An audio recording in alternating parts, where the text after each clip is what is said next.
किसान बाबू सिंह आत्महत्या मामले में जिस आरोपी भाजपा नेता पर 1 लाख का इनाम है, 2.5 महीने से फरार है, पुलिस उसके पीछे लगे होने की बात कहती रही।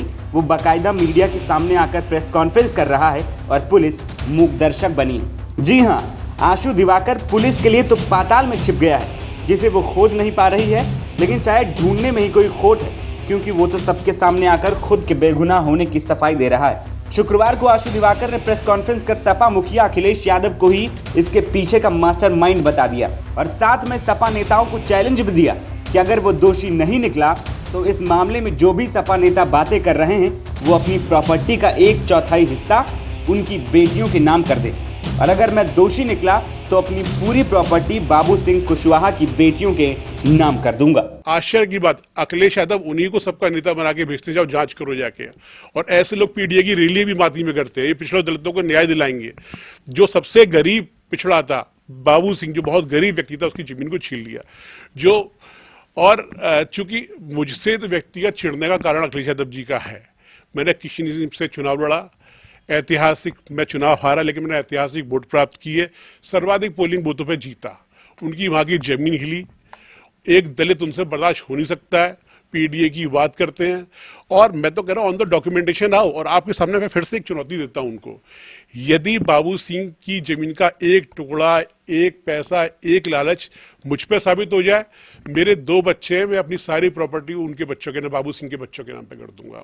लेकिन यदि मैं ऑन द डॉक्यूमेंटेशन इस पूरे प्रकरण में बाबू सिंह के साथ हुए अन्याय में अखिलेश यादव को 15 मिनट में आपके सामने साबित कर दूं कि उनकी सरकार में किस प्रकार से बिना मूल वसीयत देकर रजिस्टर कर दी, बिना पेपर्स को दाखिल खारिज कर दिया, राजाराम पाल जैसे लोगों ने, राजाराम पाल के लोगों ने उनकी जमीन को छीन लिया, तो क्या उनके भी 3 बच्चे हैं, क्या 1/4 हिस्सा वो बाबू सिंह के बच्चों के नाम पे करने के लिए तैयार है? मेरी चुनौती को स्वीकार करें। इस दौरान आशु दिवाकर ने कई बार बाबू सिंह की मौत से संबंधित दस्तावेज भी सामने रखे।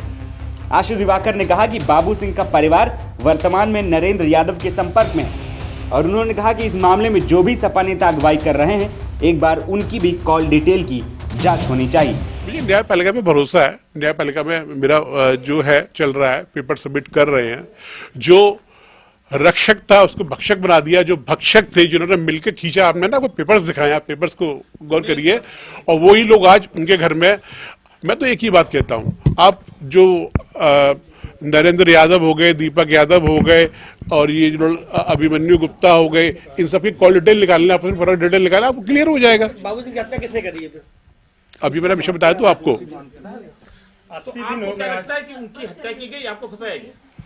निश्चित रूप से बाबू सिंह जी की हत्या हुई है। इससे पहले भाजपा नेता प्रियरंजन आशु दिवाकर शुक्रवार दोपहर को गुपचुप तरीके से अधिवक्ता के साथ सीएम कोर्ट पहुंचा।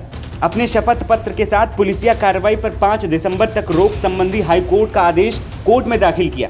साथ ही कार्रवाई न करने और पूर्व में जारी दंडात्मक कार्रवाई के आदेश पर रोक लगाने की मांग की। सीएम कुमुदलता त्रिपाठी ने हाईकोर्ट के आदेश के अनुपालन के निर्देश दिए। साथ ही सभी कागजात की चकेरी थाने व पुलिस कमिश्नर के पास भेज दिए। बता दें कि आशु दिवाकर पर आरोप है कि लगभग 7 करोड़ की 6.5 बीघा जमीन को षड्यंत्र करके रजिस्ट्री करवा ली गई, लेकिन रुपया नहीं दिया गया। इससे परेशान होकर बाबू ने खुदकुशी कर ली। मामले में राहुल जैन और मधुर पांडे को जेल भेजा गया है, जबकि बाकी आरोपी फरार थे। एनबीटी ऑनलाइन की रिपोर्ट।